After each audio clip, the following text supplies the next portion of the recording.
Okay, as I promised, from my Ethiopian Bible, Book 46, Baal and the Dragon. Yes, you heard that. The dragon. And King Astyages was gathered to his fathers, and Cyrus of Persia received his kingdom. And Daniel conversed with the king and was honored above all his friends. Now the Babylonians had an idol called Baal, and there were spent upon him every day 12 great measures of fine flour, 40 sheep, and 6 vessels of wine. And the king worshipped it and went daily to adore it. But Daniel worshipped his own God. And the king said to him, "Why do you not worship Baal?" Who answered and said,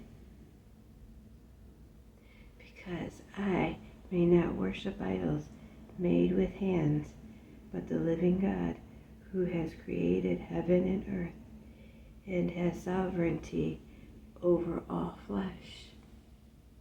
Catch the word sovereignty. Okay, and over all flesh. Then the king said to him, "Do you not think that Baal is a living God? Do you not see how much he eats and drinks every day?" Then Daniel smiled and said, "O king, do not be deceived, for this is but clay inside and bronze outside, and has never eaten or drank anything." So the living king was angry and called for his priests and said to them, "If you do not tell me who it is that devours these expenses, you shall die. But if you can prove to me that Baal devours them, then Daniel shall die, for he has spoken blasphemy against Baal." And Daniel said to the king, "Let it be according to your word." Now the priests of Baal were 70 in number, beside their wives and children. And notice the number 70, okay? It's quite a bit. Now, back to their wives and children. And the king went with Daniel into the temple of Baal.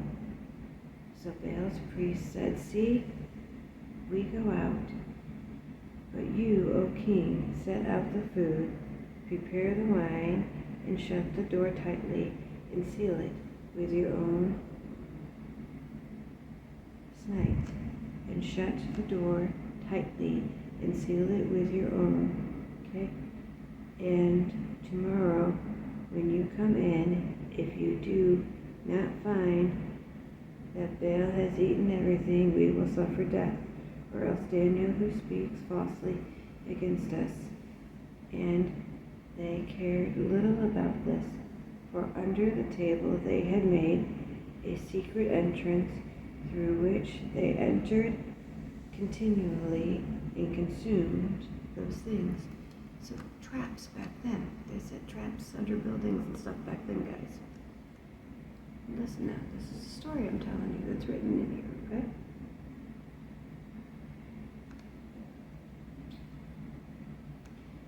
So when they entered continually and consumed those things.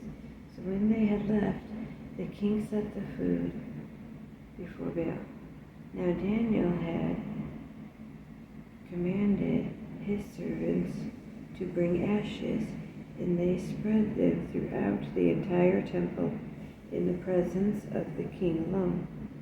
Then they went out, shut the door, and sealed it with the king's signet, and so departed. Now in the night the priests came with their wives and children, as they usually did, and ate and drank everything. In the morning, early, the king arose, and Daniel with him. And the king said, Daniel, are the seals unbroken? And he said, Yes, O king, they are unbroken. And as soon as out with a loud voice, Great you are, O Baal, and with you there is no deceit at all. Then Daniel laughed and held the king back so that he would not enter, and said, Look now at the floor and take careful note of whose footsteps these are. And the king said, I see the footsteps of men, women, and children. Then the king became angry, and he took the priests with their wives and their children, showed them the secret door where they came in, and consumed the things that were on the table. Therefore the king executed them and delivered Baal into Daniel's power, who destroyed him and his temple. And in the same place there was a great dragon. A great dragon. Hear me out here. Okay? Now remember, not just any dragon.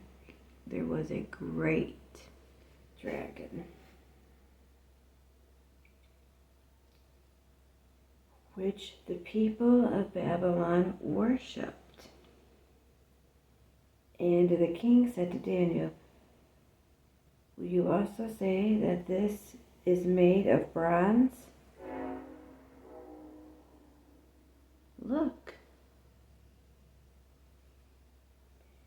he is alive, he is alive, okay? He eats and drinks. I can't make this stuff up, guys. Okay. It's in the Bible. You cannot say that he is not a living God. Therefore, worship him. Then Daniel said to the king, I will worship the Lord my God,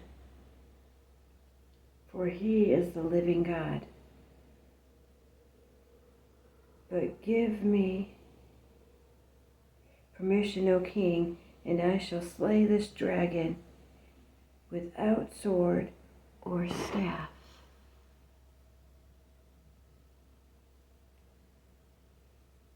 So now he's ready to this dragon, but without a sword, without a staff, alright?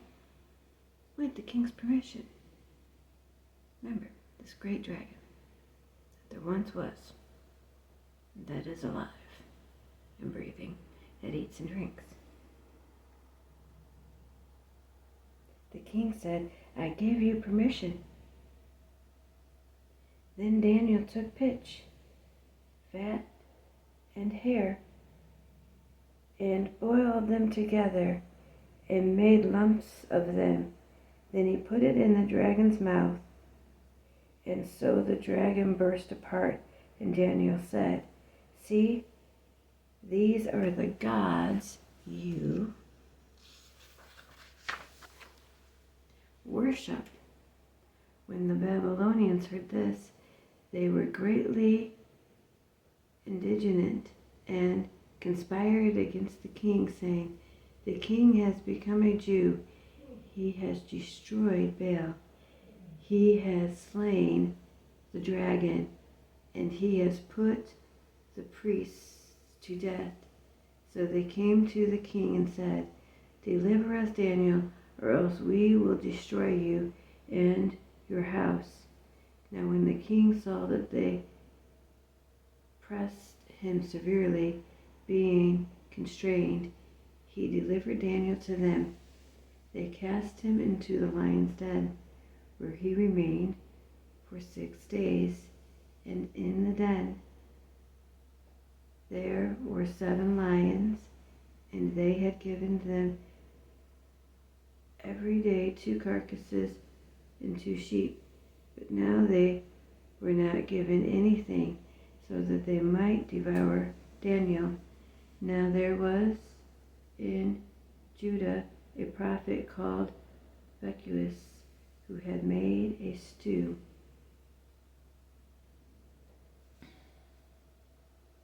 and had broken bread in a bowl, and was going into the field to bring it to the reapers. But the angel of the Lord said to Ethiopian, Go carry the dinner that you have into Babylon to Daniel, who is in the lion's den.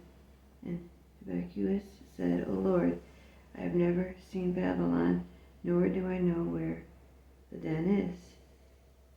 Then the angel of the Lord took him by the crown and carried him by the hair of his head, and through the force of his spirit set him in Babylon over the den. Now notice how it talks about his spirit, and he set him over in Babylon. Notice how it shows he had connection with source, with unity, with an angel leading him, listening to the inner voice, listening to the direction of where to go and what to do. Now let me continue.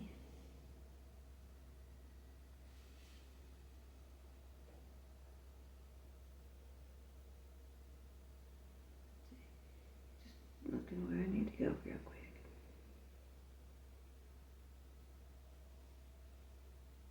Okay, there it was. And Ethiopian cried, saying, O Daniel, Daniel, take the dinner which God has sent you. And Daniel said, You have remembered me, O God, nor have you forsaken those who seek you and love you. So Daniel arose and ate, and the angel of the Lord set Ethiopian in his own place. Again, immediately upon the 7th day, the king went to mourn Daniel, and when he came to the den, he looked in, and behold, Daniel was sitting.